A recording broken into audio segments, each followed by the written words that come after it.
Fala comigo, seus fuleiros! Gente, tudo bem com vocês? São exatamente 23h20, 11h20 da noite.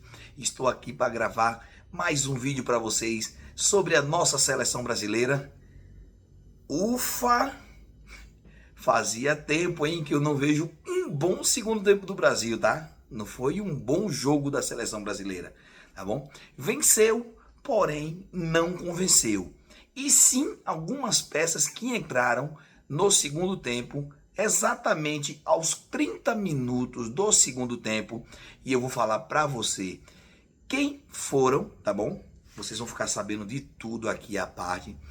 Assistir o jogo, pessoal, todo mundo assiste, todos nós assistimos. Mas para fazer análise, para fazer o pós-jogos, são poucas pessoas. E para isso eu criei o canal Fuleiragem 10, tá bom? E antes que eu comece a falar para vocês, eu peço que vocês se inscrevam no canal, tá bom? Para mim é uma satisfação imensa ter você aqui como um parceiro nosso do canal do YouTube, é Fuleiragem 10. Se concorda com o que eu falei ou não, vai lá e comenta, tá bom, gente? Para mim vai ser mais uma honra responder a todos vocês, tá? Compartilha para o grupo da vovó, da mamãe, da titia, dos amigos, do pessoal do colégio, do pessoal da faculdade, do grupo da igreja, tá bom? E dá essa moral aí. Toda vez que você se inscrever, ativa o sininho das notificações para que todos os vídeos cheguem até vocês. Tá bom, pessoal? Então vamos lá para mais um pós-jogo e análise da nossa seleção brasileira. Gente, hoje às 21 horas jogou a seleção brasileira contra a seleção da Croácia. Tá? Jogo que foi nos Estados Unidos, né? Que vai ser a sede da Copa do Mundo de 2026. A seleção brasileira, no começo do jogo, eu já achei que a formação foi errada, tá? Porque assim, a gente não pode dar uma titularidade máxima a um cara que não vem representando nem correspondendo às expectativas do torcedor. Porém, não só do torcedor, tá? Não vem respondendo às expectativas do técnico. E para mim essa pessoa é o Vini Júnior, tá? Creio que muitos de vocês vão concordar comigo que o Vini Júnior, vamos colocar em 3, 4 anos de seleção, se ele muito tiver, são 8 gols. É muito pouco para um cara que tem um estrelato, que já foi melhor do mundo, para um cara que joga no melhor time da Europa, tá? Se você não concorda, pode comentar aí, mas é um time que mais tem títulos relativo a Champions, o próprio espanhol e assim sucessivamente. Tá? Estamos falando do Real Madrid, que hoje, atualmente, é um dos maiores times. Dos melhores, no momento, não sei, mas é um dos maiores sim, mundialmente falando. Tá? Então o Vini Júnior, ele não está entregando nada na seleção há muito tempo. Isso não convém que ele seja um fraco jogador. Mas para a seleção brasileira, eu acho que ele deveria pegar um banquinho sim. Para ele deixar um pouco de preguiça, tá? Relativo na parte do ataque, que ele não volta para a defesa. O Ancelotti hoje entrou numa posição de 4-3-3, onde colocou ele formalizando no meio campo. Ele entrou como meia atacante, tá? Ele não entrou como aquele ponta, como um cara que só joga pelo ataque efetivamente. E pelo fato dele jogar no meio, era para ele voltar com mais consistência e vou dar referências sobre isso, sobre os jogadores que entraram no segundo tempo, nos 30 minutos, que eu achei muito pouco, tá? Foi o caso do Endrick e do Ryan. Eles entraram aos 30 minutos do segundo tempo, que faltava 15 para o final, com mais 6 jogaram 21 minutos. Na minha humilde opinião, o Endrick dentro de 21 minutos foi melhor do que Vini Júnior na maioria das partidas dele pela seleção brasileira. Para você ver como 20 e poucos minutos define sim um atleta quando ele quer jogar com a amarelinha. Tá bom? Hoje eu tô de amarelinho, mas não é da seleção não, tá? Já gravei 2 vídeos seguidos aí da seleção com a camisa do Brasil. Vou deixar pro próximo agora. Tá, gente? Então, lembrando a vocês também, tá? Jogos da Copa da Seleção Brasileira, eu vou estar gravando também para vocês, tá bom? Então, vamos lá para falar sobre os jogadores e as formações e cada jogador como jogou em cada posição. Eu gostei do Ibanhas porque o Ibanhas ele fez o feijão com arroz, tá? E o bifezinho por cima. Ele não foi aquele jogador que destoou nem tanto para ataque como para defesa, até porque o Ibanhas ele também joga como zagueiro. Então ele é um jogador que apoia mais defensivamente, não ofensivamente, tá bom? Então A seleção brasileira entrou com o goleiro Bento, tá? Que para mim não era nem para estar convocado na seleção, me perdoem.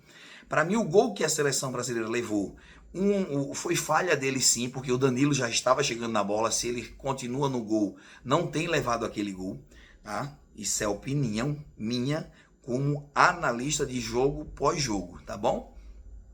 Na lateral direita o Ibanhas, Marquinhos, que foi muito bom ver o Marquinhos de novo. O Marquinhos ele é muito seguro, ele passa muita segurança, tanto por baixo como por cima, tá?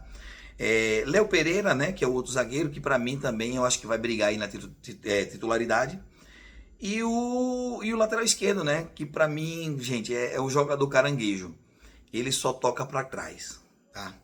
Ele só toca para trás. É uma pena o Douglas Santos ele não conseguir performar tão bem na seleção brasileira, porque ele é um jogador bem tecnicamente, porém na seleção ele também não performa.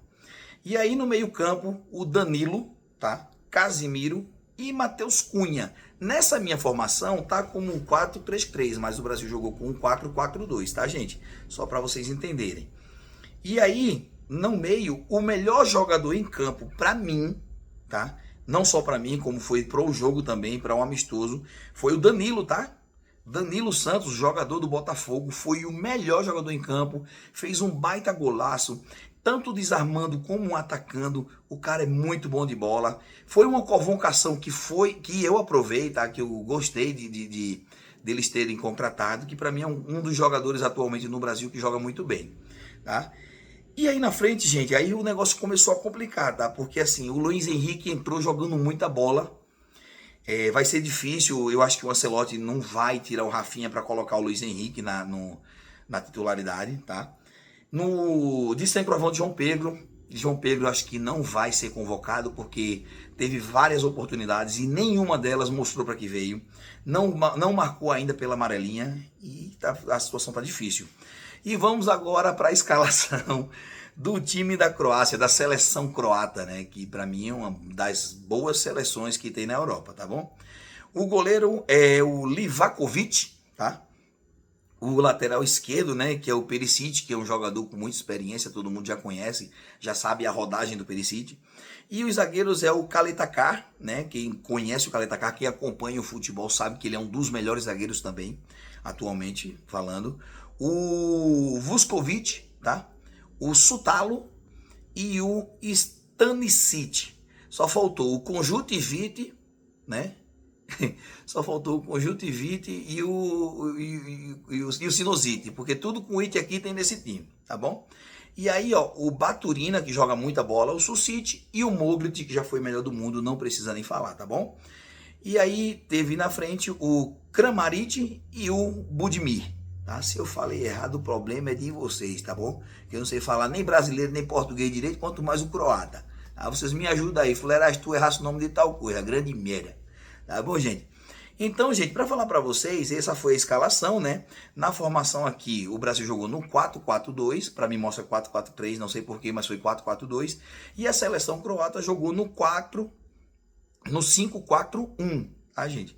Então, foi uma formação em muita defesa, tanto é que a seleção brasileira só jogou no ataque, só pressionava a todo momento quando tinha oportunidade no segundo tempo, que no primeiro tempo o nome da seleção foi o Danilo Santos e do lado croata foi o goleiro que catou muito, fez muitas defesas difíceis, tá?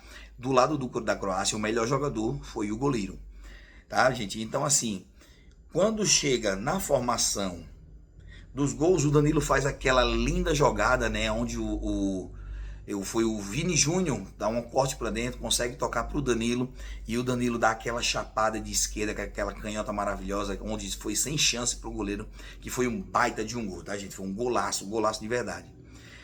E aí, quando o Brasil faz o gol e volta para o segundo tempo, volta mais retrancado. O time fica mais defensivo e é onde cria oportunidades a seleção da Croácia, tá?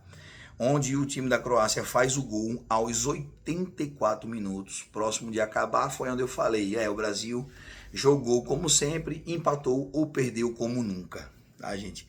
Então, assim, foi o gol do Mager, né, que entrou no lugar do Mogrit, se eu não estiver enganado, fez o gol de empate de 1-1.